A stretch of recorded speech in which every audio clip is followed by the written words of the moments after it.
السلام علیکم ورحمۃ اللہ وبرکاتہ۔ حکیم محمد ضیاء مطب ابن طبیب الحجامہ سینٹر لاہور کی جانب سے ایک بار پھر آپ کی خدمت میں حاضر ہوں۔ سامعین محترم، جیسا کہ آپ نے امور طبیہ کے عنوان کو بخوبی سماعت فرمایا ہوگا، تو اس کے اندر میں عرض کر رہا تھا تحریک، تسکین اور تحلیل کے نام سے عزائر عائشہ کی جو تقسیم ہے، فطری طور پر اسے ذکر کروں گا۔ تو بلا کسی تاخیر نظریہ قانون مفرد اعضاء،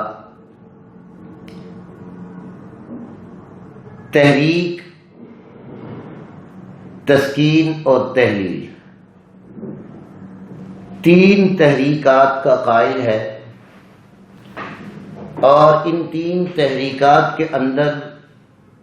وہی فطری 6 مزاج ذکر کروں گا جن کو لے کر ہم بیماری اور صحت کا امتیاز اور فرق کرتے ہیں، اور جسے آپ احباب اگر سمجھ گئے تو انشاءاللہ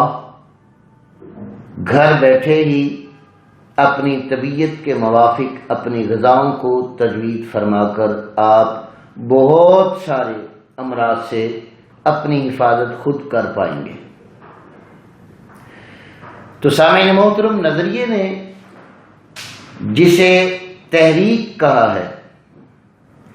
مقام تحریک کو ہی نظریے نے مقام مرض قرار دیا ہے، کیونکہ دوران خون کو اگر ہم ذکر کریں گے تو جس عضو کی طرف خون جا رہا ہوگا اس عضو میں تحریک ہوگی، اسی عضو میں بیماری ہوگی یا علامات ہوں گی۔ اور اگلا نمبر تسکین کا، جس عضو سے خون گزر رہا ہوگا اس خون کے گزرنے کی وجہ سے وہاں تحلیل ہوگی، اور جس عضو سے خون جا چکا ہوگا بہت کم رہ جائے گا، اس عضو کو نظریے نے تسکین قرار دیا ہے، یعنی سکون۔ عزیزان محترم، گرامی قدر ناظرین و سامعین، تحریک، تسکین، تحلیل، ان تین چیزوں کو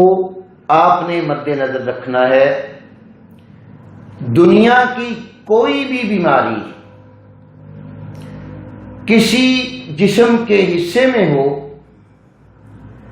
نظریہ مفرد اعضاء اس کو انسانی جسم کے مطابق 6 حصوں میں تقسیم کر رہا ہے۔ اگر آپ کی انتہائی توجہ رہی تو انشاءاللہ آپ بہت ساری امراض سے واقف ہوں گے اور ان کے علاج سے بھی واقف ہو جائیں گے۔ نظریہ مفرد اعضاء نے تحریکات کو تقسیم کرتے ہوئے مقام تحریک کو مرض اور علامات کی جگہ قرار دیا، اور وہ علامات جگر میں بھی ہو سکتی ہیں، دل میں بھی ہو سکتی ہیں، اور برین یعنی دماغ میں بھی ہو سکتی ہیں۔ فرق آپ یہ جان لیں کہ جس جگہ پر مرض ہے وہاں تحریک مانی جائے گی، اور مقام مرض پر ریاح کی، تیزابیت کی، سوداویت کی اور خشکی کی، خون کے دباؤ کی زیادتی ہوگی۔ اب یہ دباؤ، یہ ریاح، یہ خشکی چاہے جگر میں ہو، چاہے دل میں ہو، چاہے دماغ میں ہو، جی اب ہم نے سائنس کے تحت یہ جاننا ہے کہ آخر انسان کیا کھاتا ہے جس سے اس کی طبیعت میں خون کے ماتحت امراض و علامات پیدا ہوتی ہیں اور اس کا سدباب وہ کیسے کرے۔ تو سامعین محترم، انسان کی غذا کے بارے میں ماڈرن میڈیکل سائنس، ایلوپیتھک سے میری مراد ہے، اس نے انسان کی غذاؤں میں 4 چیزوں کو ذکر کیا ہے۔ نمبر 1 فیٹس یعنی روغنیات، گھی، آئل، چربی، ملائی، مکھن، فیٹ سے آپ واقف ہیں۔ یہ ساری چیزیں چربیلی اور روغنی جو ہیں اسے سائنس نے فیٹس کہا ہے۔ نمبر 2 فیٹس کے بعد دوسری چیز سائنس جسے تسلیم کر رہی ہے انسانی غذا کا حصہ، اسے سالٹ کہا ہے، یعنی نمکیات۔ اب نمکیات اور فیٹس، اور تیسرا نمبر انسان کی غذاؤں میں کاربوہائیڈریٹ، یعنی میدے والی ساری چیزیں، وہ چیزیں جسے سائنس کاربوہائیڈریٹ کہہ رہی ہے، ہم اسے نشاستہ دار غذائیں کہیں گے۔ نمبر 4 چوتھا جو انسانی خوراک کا جز ہے اسے سائنس نے پروٹین کے نام سے کہا ہے، اور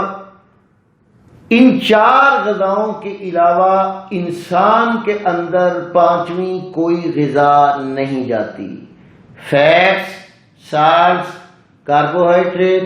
پروٹین۔ اب پروٹین،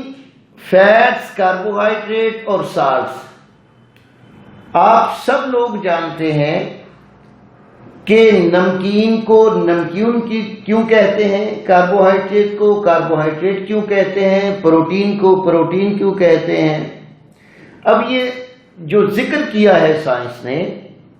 یہ ان 4 غذاؤں کا ذکر تو کر دیا، پر ان کا مزاج نظریے نے جو پیش کیا ہے وہ آپ سنیں اور سمجھیں گے تو آپ اپنی صحت کے معاملے میں بہت ساری آگاہی حاصل کر لیں گے۔ میرے عزیز سامعین و ناظرین، گرامی قدر دوستوں اور بزرگوں، اب یونانی طب نے جو انسان کی غذا کی تقسیم کا ذکر کیا، اس میں طب قدیم کا جو جملہ ہے اسے کہا جاتا ہے موالید ثلاثہ۔ موالید ثلاثہ معنی کیا ہوا کہ 3 ایسے جز ہیں، 3 ایسی ڈفرنس الگ الگ چیزیں ہیں جو انسان کی خوراک بنتی ہیں، جس میں نباتات، حیوانات اور معدنیات ہیں۔ معدنیات، نباتات، حیوانات، ان 3 اسباب کے علاوہ انسان کی چوتھی کوئی غذا نہیں ہے۔ جو انہوں نے 4 تقسیم کی ہے نا، وہ انہی تینوں کے اندر سے نکلی ہے۔ کچھ نباتات آپ دیکھتے ہیں نشاستہ دار ہیں، ان سے کاربوہائیڈریٹ بن گیا۔ کچھ نباتات جڑی بوٹی کی دالیں آ گئیں تو اس میں پروٹین آپ کا بن گیا، اور بہت سارے پھل اور سبزیاں اور یہ وہ، میں اس کا نام بہت لے چکا اور بہت سمجھا چکا۔ پروٹین، فیٹ، سالٹس، کاربوہائیڈریٹ، یہ ساری چیزیں حیوانی جو چیزیں ہیں ان میں تمام تر انڈے سے لے کر ہر قسم کا حلال گوشت، یہ مسلم کے لیے میں کہہ رہا ہوں، غیر مسلموں کا تو آپ کو پتہ ہے سور، خنزیر، کتا، بلی، چوہا، کوئی بھی چیز نہیں چھوڑتے۔ تو یہ مسلم کے لیے ہے کہ حلال جانوروں کا گوشت اسے اور پھر معدنیات جیسے سونا، چاندی، زنک، چونا، کیلشیم وغیرہ جتنی اقسام ہیں وہ انسان کی غذا میں آتی ہیں۔ اب تو نہیں، میں ضمن میں ایک بات آ گئی، عرض کرتا چلا جاؤں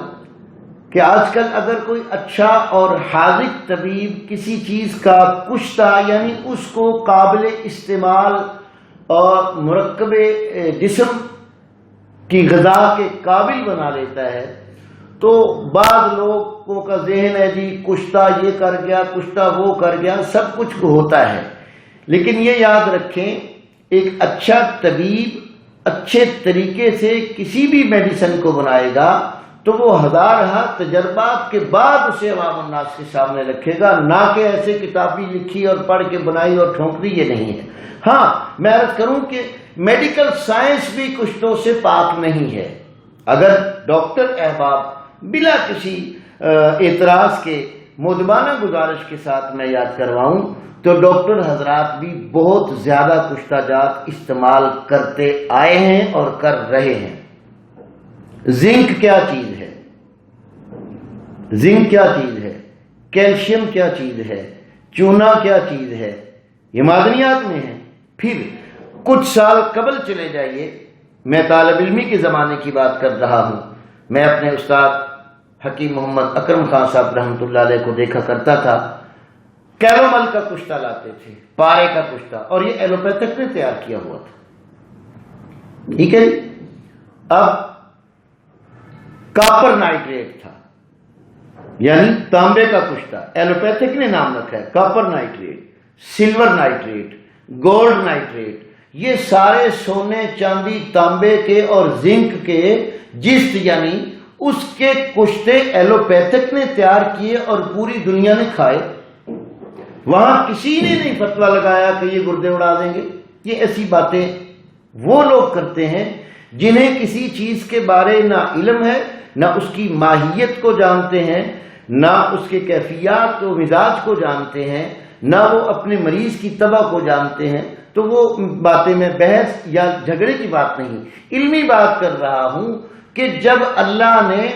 یہ 3 موالید ثلاثہ کو انسان کی غذا رکھا ہے، اور سائنس بھی مانتی ہے کہ انسان کے جسم میں لوہا بھی ہے، تانبا بھی ہے، سکہ بھی ہے، پارا بھی ہے، چاندی بھی ہے،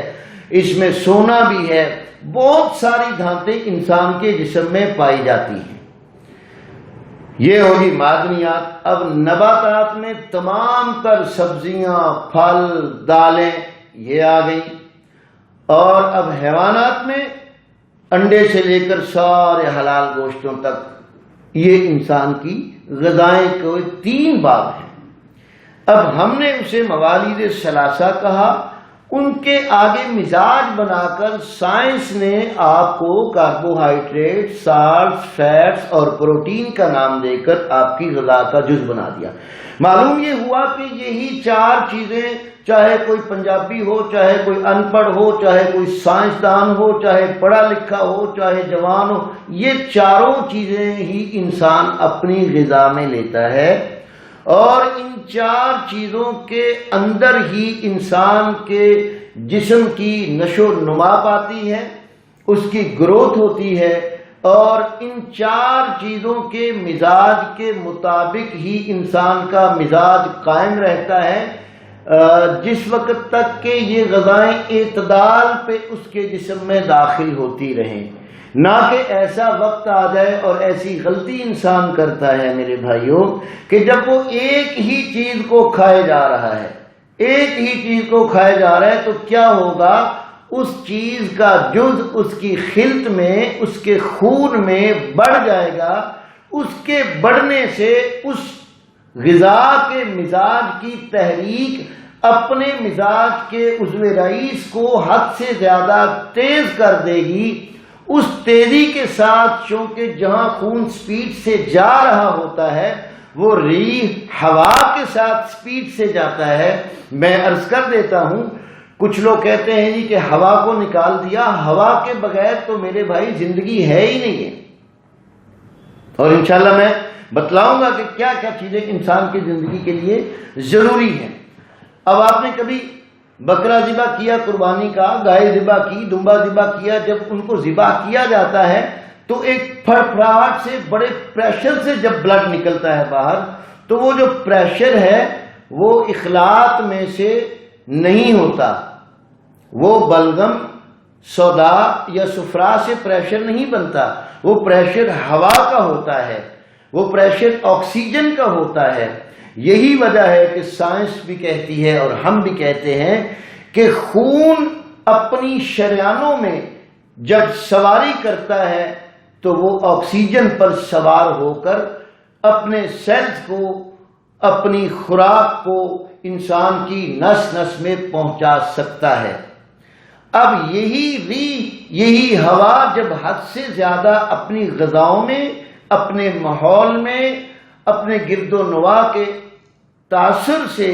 انسان متاثر ہوتا ہے، تو اس لیے ہم جو ہیں کہتے ہیں کہ فلاں آدمی گرم چیزیں کھائے، فلاں سرد کھائے، فلاں تر کھائے، فلاں خشک کھائے۔ ہم اپنی ججمنٹ جو کرتے ہیں، نظریہ جو ججمنٹ کرتا ہے، ہم نبض کو بھی ذکر کریں گے، ہم بیماری کے ایک ایک جز کو ذکر کریں گے انشاءاللہ اپنے وقت کے ساتھ آگے چل کر۔ آج کا چونکہ یہ عنوان عزائے رئیسہ کے افعال ہیں، تو کیا ہوتا ہے میرے دوستو کہ جیسے میں عرض کر چکا ہوں کہ تحریک، تسکین، تحلیل، یہ تینوں چیزیں انسان کی باڈی میں 24 گھنٹے عمل کرتی ہیں، اور اس عمل کو ہم نے 3 اعضاؤں سے جوڑ دیا ہے جو کہ مفرد عزائے رئیسہ کہلاتے ہیں، اور ان کے آپس میں ربط بھی میں نے آپ کو ذکر کر دیے جن سے ایک دوسرے کی خبر رہتی ہے۔ تو عزیزان محترم، آئیں ہلکا سا عزائے رئیسہ کا بھی میں تعارف کروا دوں۔ ہمارا برین اور دماغ جو ہے، جسے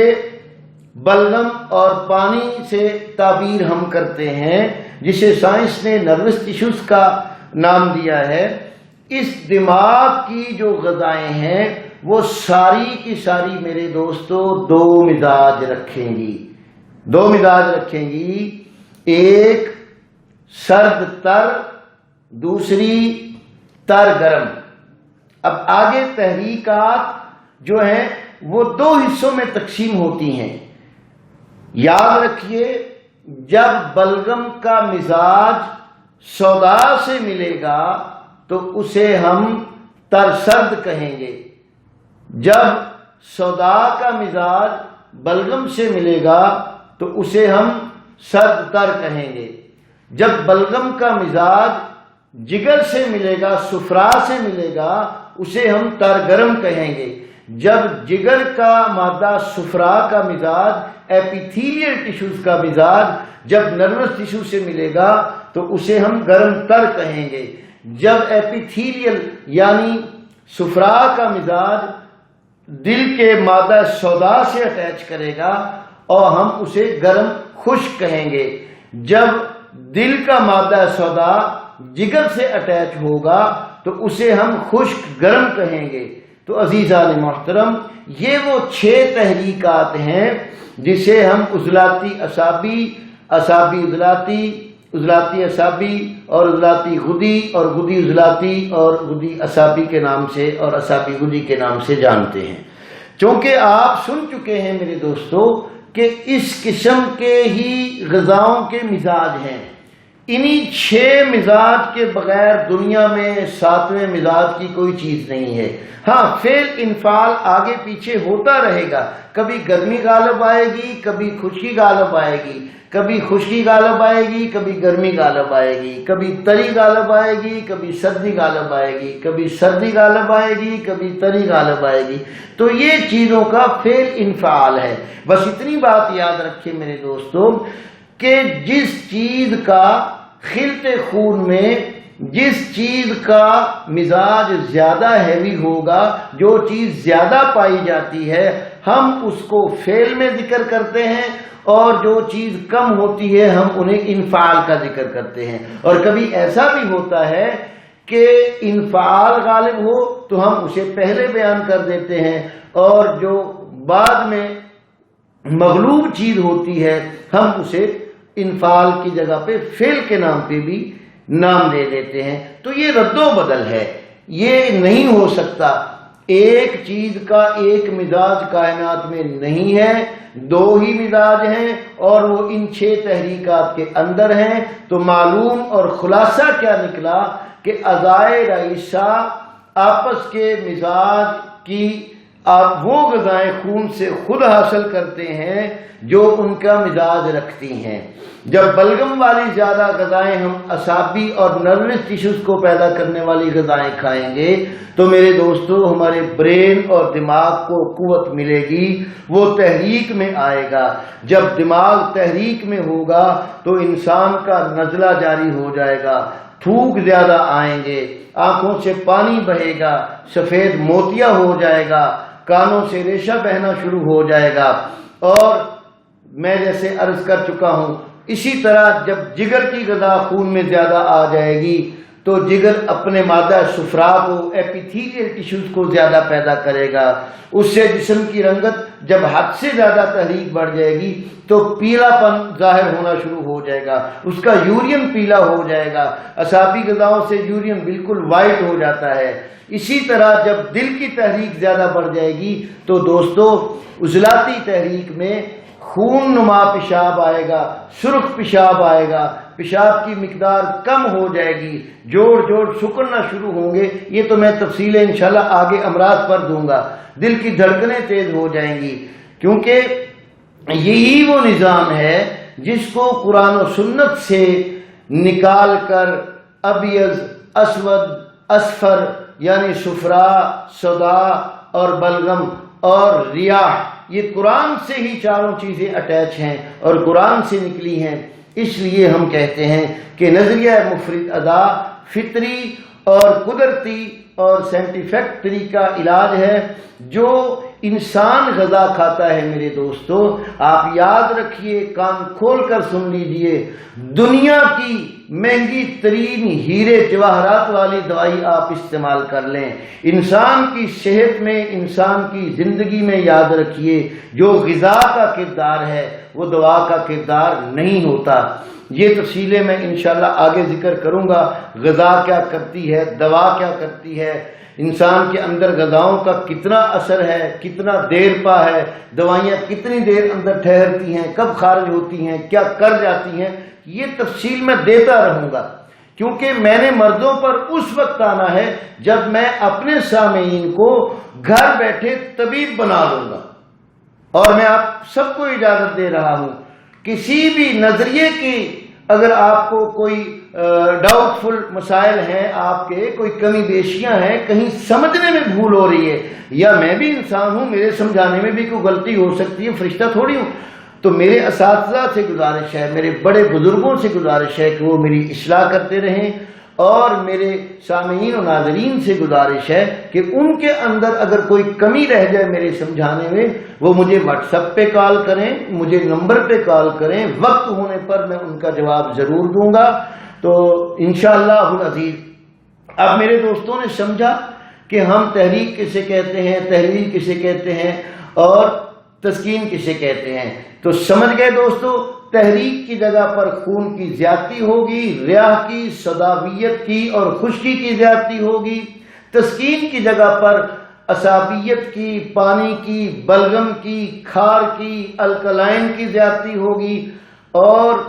تحلیل کی جگہ پر چونکہ خون سپیڈ سے گزر رہا ہے اس کی گرمی کی وجہ سے تحلیل ہوگی، وہ محلل عذر کہلائے گا۔ جیسے حد سے زیادہ پسینہ اور گرمی بڑھنے سے انسان کا جسم ڈھیلا ہو جاتا ہے، تو پانی اور بلغم کی زیادتی سے اعضاء پھول جاتے ہیں، اور گرمی کی زیادتی سے اعضاء پھیل جاتے ہیں، اور خشکی سردی کی زیادتی سے اعضاء سکڑ جاتے ہیں۔ یہ تھا اعضائے رئیسہ کے افعال کا تذکرہ۔ اب انشاءاللہ انہی تذکروں کے ساتھ میں عرض کر رہا ہوں میرے دوستوں سے کہ میں اس سے اگلی ویڈیو میں، جس میں انسان کی تقسیم بالمفرد اعضاء انشاءاللہ ان تحریکات کے تحت ذکر کروں گا۔ اس وقت تک کے لیے اجازت دیجیے۔ السلام علیکم ورحمۃ اللہ وبرکاتہ۔